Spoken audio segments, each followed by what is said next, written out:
you've just joined us, it's 8:05 and it's Justin Lee sitting in for Angela Calwaits this Sunday morning.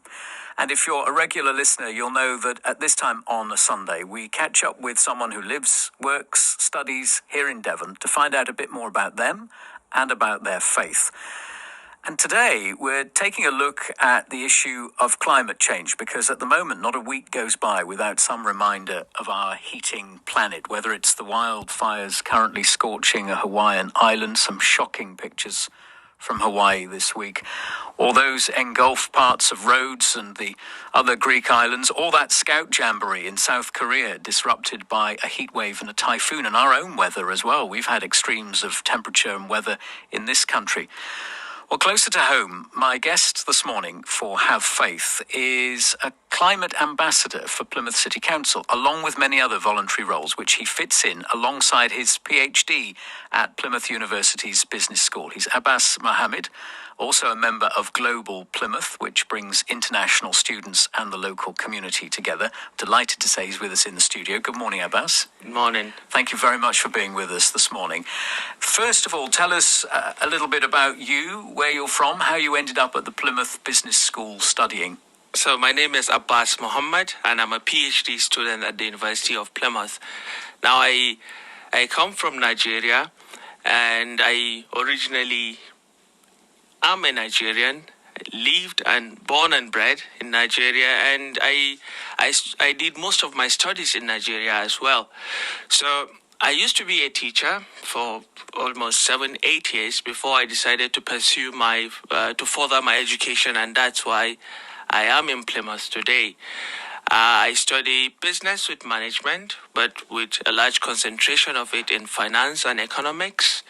And I have some engagement with the university as an associate lecturer of economics, finance, and accounts as well. And all the universities in the world where you could have gone from Nigeria, what was it about Plymouth that suited you best? I think Plymouth, to start with, when I applied for admissions, I looked for different universities. And honestly speaking, Plymouth stood out because, one, it was the first to revert back to me, and I got admission first at Plymouth, and I decided, since I got admission in Plymouth first, then I should take it, one. Secondly, I think the reputation of the university, looking at the course we do and everything. And third, the supervisors I met, the people I met, the supervisory team, they've been very helpful, wonderful so far, and I thought, so for some of these reasons, I should come to Plymouth and study at Plymouth. And when you came from Nigeria, what were your first impressions of Plymouth? How much did you know, if anything, about the southwest of England and about the city of Plymouth? So I previously studied in London, and because of that, I have some understanding of the UK as a whole. But of course, I have very little knowledge of Plymouth, little or no knowledge at all. Even while I was in London, I think never heard of Plymouth. But I think Plymouth is a good place, to be. When I first came to Plymouth, one of the things I found was that people are very chilled here. People are a bit more welcoming, if you like, than even it is in London. People are... it's a very anonymous place, London, isn't it, or can be? It is indeed. And I think that stands out as one of the best places I've lived so far. Everywhere around the world, if you like. So Plymouth has been very welcoming to you. And in return, you've got very involved in life in Plymouth. As I mentioned, you've become an ambassador for climate change, climate action on behalf of Plymouth City Council. How did that come about? So my fate, I suppose, is one of those things that drives me towards climate change. Now, in 2016, around September, the Sustainable Development Goals came about. And one of the things that stood out of the entire 17 goals was the issue of climate change. And since then, I've been involved in it. I remembered in my school then, as a school teacher, I pioneered the creation of Sustainable Development Club to start with, and I encouraged other schools around to do same. And one of the things we did was to educate people, create awareness, and and at some point even look at how we can solve some societal problems, because we believe it's not just about saying this is the problem, but it's best of us if we also provide some options for people. I remember when we went to some local areas and we were asking people not to fall down trees. And they said, we use these trees to cook food because that's the source of fuel. Do you have any option for us? And we had to go back to the drawing board through our clubs, and we encourage our students, through the junior electricians and technicians clubs. They call it a jet society. And they were able to create some hydro kind of thing, that could be used as stove for people to cook food. So that was how it started. Because that's interesting. In this country, we're obviously looking at our use of fossil fuels and how much we use fossil fuels for all our energy needs for cooking, heating, etc., driving and getting about. But back at home in Nigeria, it was the chopping down of the trees was the problem, because that was the energy source that people were using. It is one of the problems. There are several others, but I suppose it is one of the reasons, and because we all know how important it is to have the tree, isn't it? Yeah. Apart from the carbon capture in Nigeria, and my region in Nigeria, because I am from the northern part of Nigeria, is one of the hottest places you can ever think of living. And therefore the trees, apart from just the carbon capturing and everything, provide some sort of friendliness, if you like, temperature. It makes the temperature good, and or it at least makes it a bit better. Yeah, for provides people a bit of shade and provides shade and several other things. So that's it, I suppose. But yes, climate change, one of the topical issues, not just in the UK, but all over the world. And since then, I've been involved in not proper actions, because my idea of climate change is not to be on the streets to protest.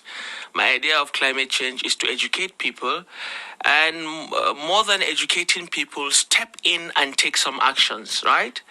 All of us have a role to play.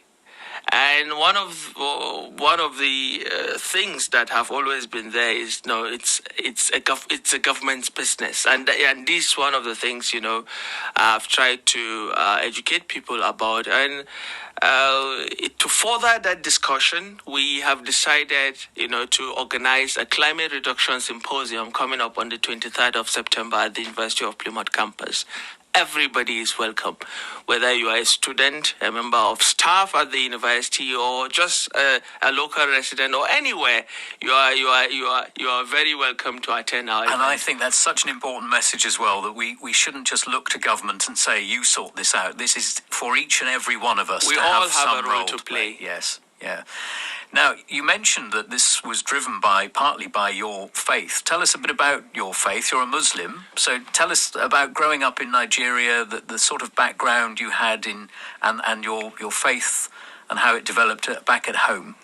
That's correct. So I'm a Muslim. I grew up I was born and bred as a Muslim, and still a practicing Muslim. One of the things that Islam, has in common with the issue of climate change, for example, is the fact that Islam preaches this value of collective responsibility. We have to look after the well-being of our neighbors, right?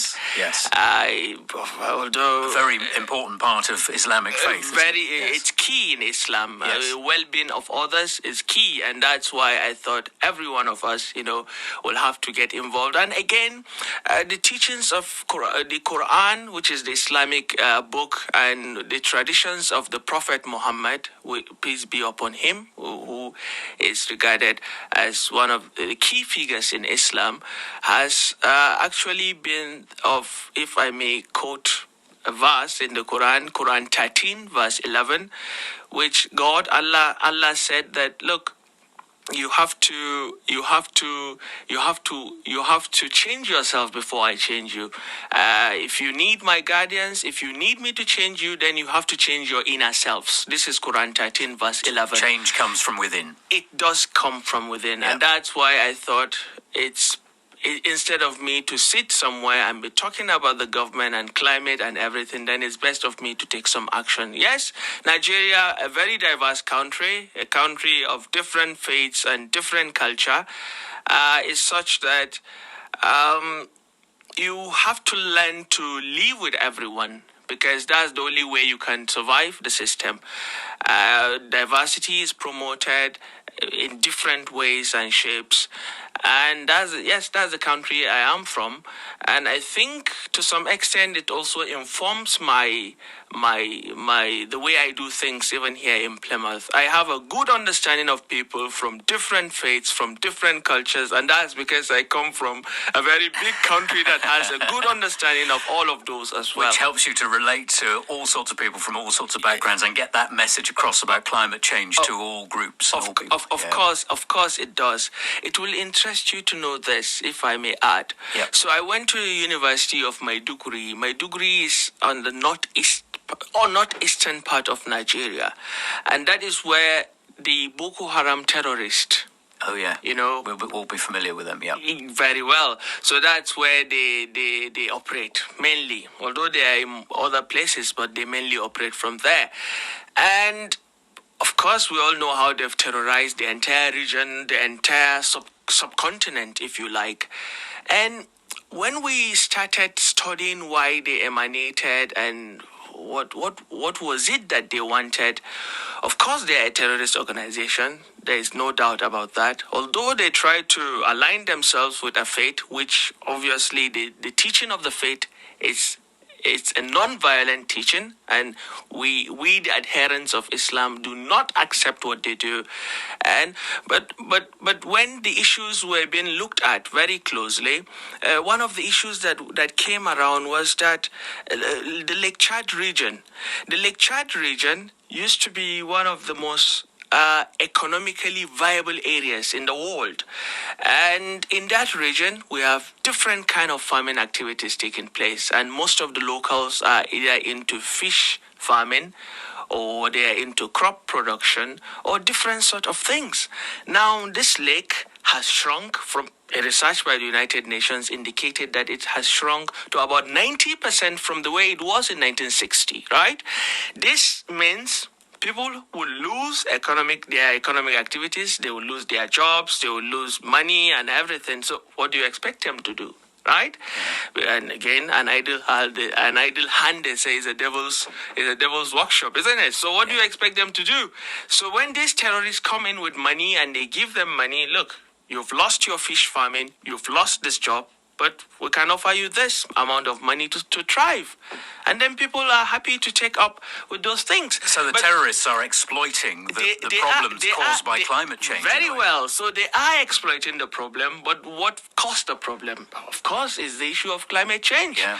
The lake has shrunk. People have lost their economic, it has lost its economic viability. And what then do you expect? So these were some of the reasons why I thought, look, we have to do something. The 10% or less that is still remaining, still serving some purposes, but of course, if no action is taken in a short while, then all of it will be gone, and then we'll all be in a bigger trouble. And that's just another layer of climate change and the effects of climate change that perhaps a lot of people hadn't really associated with before, the drive into the hands of terrorists because of the money and the need. That's right. We'll talk a bit more about your faith in a moment and what life is like for you in Plymouth. First of all, you've chosen a couple of pieces of music for us this morning. Which one have you chosen first and why? The first is the Al-Fatiha. Al-Fatiha is actually a surah in the Quran. It's a chapter in the Quran, and one of the things it promotes is the oneness of God, of Allah, and it also, teaches us about having to understand that we seek guidance from Allah, and Allah is the all merciful. He is the all wise, and that's it. Yes. Let's hear it now. أعوذ بالله من الشيطان الرجيم.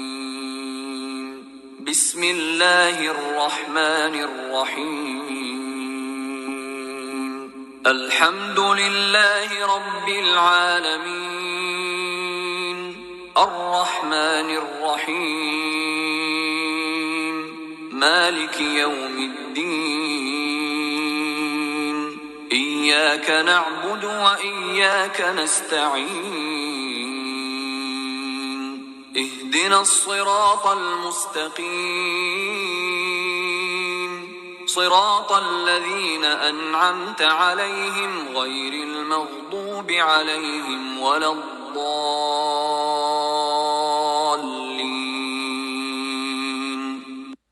That's the first choice of music of our guest today, Abbas Mohammed, who's studying at Plymouth University, but is also a climate ambassador for Plymouth City Council. Tell us a bit about your studies and what are you hoping to achieve once you've finished your PhD? What's the next step?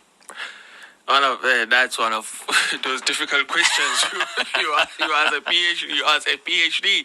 But of course, I used to be a teacher and put in together. I think I have about a decade of experience in teaching, and I think I will continue with teaching, and that's what I sought to look after. And will that be at home, back in Nigeria, or somewhere else in the world, or it could be anywhere opportunity unveils itself. Anywhere opportunity unfolds, come around, then yes, fine.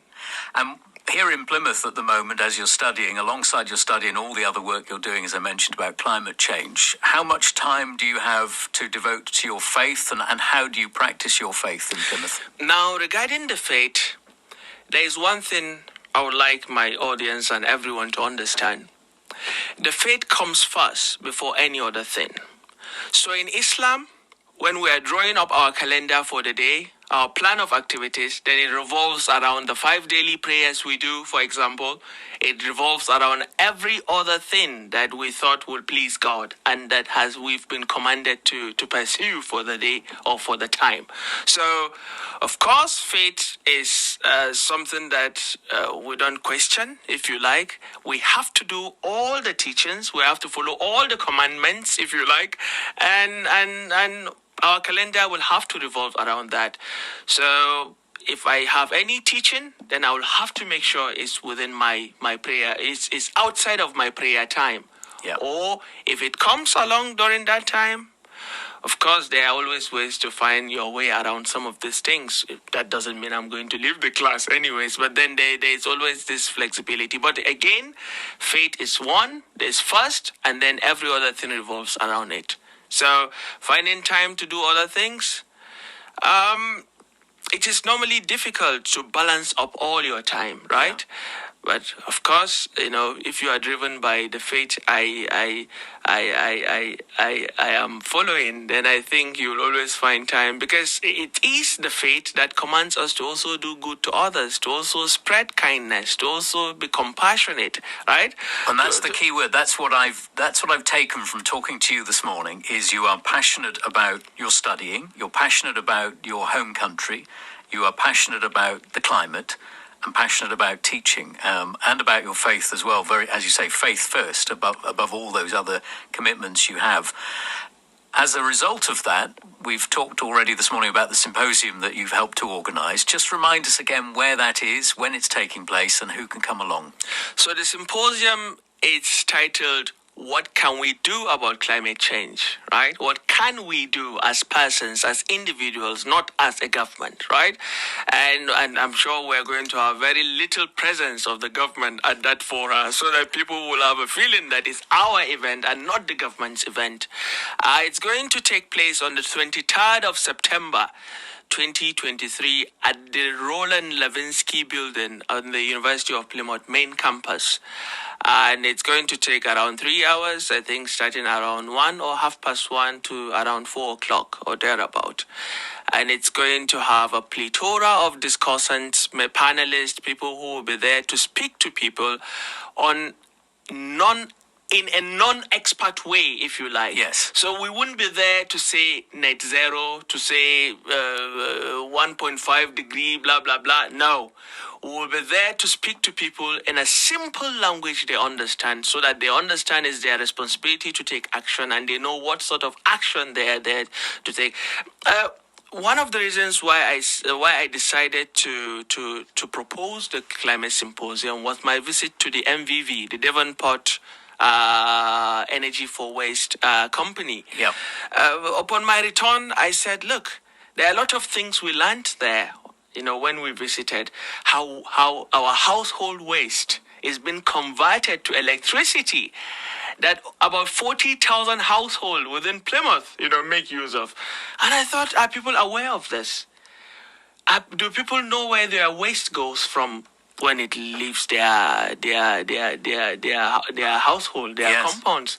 And I thought there's going to be a need for people, to be aware of some of the circumstances surrounding this, and what opportunities lies in the little waste that they dispose of, and why they should dispose those waste or the waste properly, and things surrounding that as well. It's a brilliant idea, the symposium, and a brilliant format by the sounds of it. I hope it goes well. We must leave it there, but you've got one more song choice. Tell us what you've chosen and why. So I chose the Beatle, and I thought it nicely encapsulates the time, the moment. Although it's raining today, but then we hope it will be sunny very soon. There's going to be sunshine very soon. It's been a real pleasure to see you. Thank you very much for coming in. And thank you for having me too. That's our Have Faith guest, Abbas Mohammed, and his final choice of music, the Beatles, and Here Comes the Sun.